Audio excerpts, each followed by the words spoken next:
পশ্চিমবাংলার মুখ্যমন্ত্রী উনি বলেছিলেন শুক্রবার একটা বিশেষ দিন। উনি বলেছিলেন গুন্ডা দমন আইনের ব্যাপারে। উনি বলেছিলেন ছাত্র আন্দোলনে যেসবগুলো নেমেছে এরা কেউ ছাত্র নয়।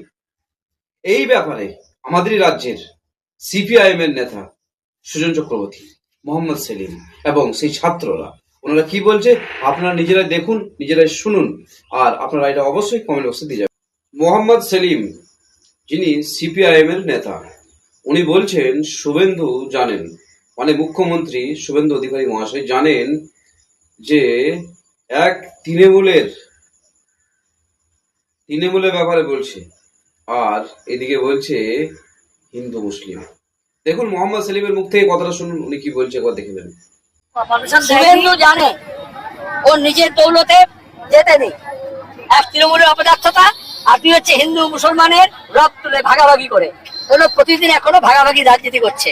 একজন মুখ্যমন্ত্রী শপথ নিয়েছে, সে শপথে লেখা আছে আমি কোনো জাত পাত ধর্ম বর্ণ দেখে ভাগ বিচার করবো না, অথচ প্রতিদিন শুভেন্দু এটা করছে, এটা অন্যায় করছে। আচ্ছা, শুক্রবার বলে শুক্রবার যারা আছে তারা ধরতে, যদি লক্ষ্মীবার হতো তাহলে কি বলতো, যারা লক্ষ্মী পাঁচালী করেছে তারা করতো। যদি শনিবারে হতো তাহলে কি বলতো, যারা শনিদেবের পুজো করেছে তারা করছে। আরে প্রত্যেকটা বার তো আছে, সোমবারটা তো শিব ঠাকুরের নামে আছে, মঙ্গলবারটা তো সংকট মোচন হনুমানজির নামে আছে।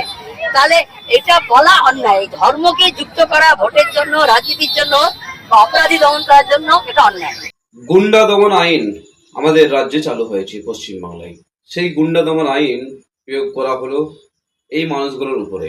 দেখলেন এই মানুষগুলো পথে নেমেছিল, প্রোটেস্টে নেমেছিল ককরোচ জনতা পার্টির হয়ে বা ছাত্র আন্দোলন হয়ে। তো প্রশাসন সিসিটিভি ক্যামেরা দেখে এনাদেরকে অ্যারেস্ট করেছে। মোট 11 জনকে অ্যারেস্ট করেছে, তার মধ্যে 10 জন মুসলিম। এবারে ইনাদের মুখ থেকে কথাটা শুনুন, এনারা কি বলছে দেখুন। প্রত্যেকটা সিসি ফুটেজ চেক করতে হবে, প্রত্যেকটা সিসি ফুটেজ চেক করে এই রাজ্যের যে পুলিশ মন্ত্রী রয়েছে শুভেন্দু অধিকারী চিহ্নিত করে যারা ভুল করেছে তাদের বিরুদ্ধে অ্যাকশন নিক। আর যেই পুলিশরা বিনা নাম প্লেটে ছাত্রদেরকে মেরেছে এবং যাদেরকে তুলে নিয়ে গেছে 24 ঘন্টার মধ্যে ছাড়তে হবে, না হলে আবার কলকাতা কিন্তু ঘেরাও করবো। সিপিআইএম এর আরো এক লড়াকু নেতা, উনি কি বলছেন ওনার মুখ থেকে শুনুন। শুক্রবার বা শনিবার রবিবার এসব ব্যাপারে উনি কি বলছে দেখুন মুখ্যমন্ত্রী মহাশয়।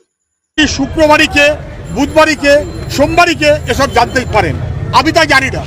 শুক্রবারই হোক আর সোমবারই হোক, যদি কেউ অপরাধ করে থাকে তার বিরুদ্ধে উনি কাগজপত্র জোগাড় করুন, কি ছবি জোগাড় করুন, কি ইত্যাদি আইনের ব্যবস্থা নিন।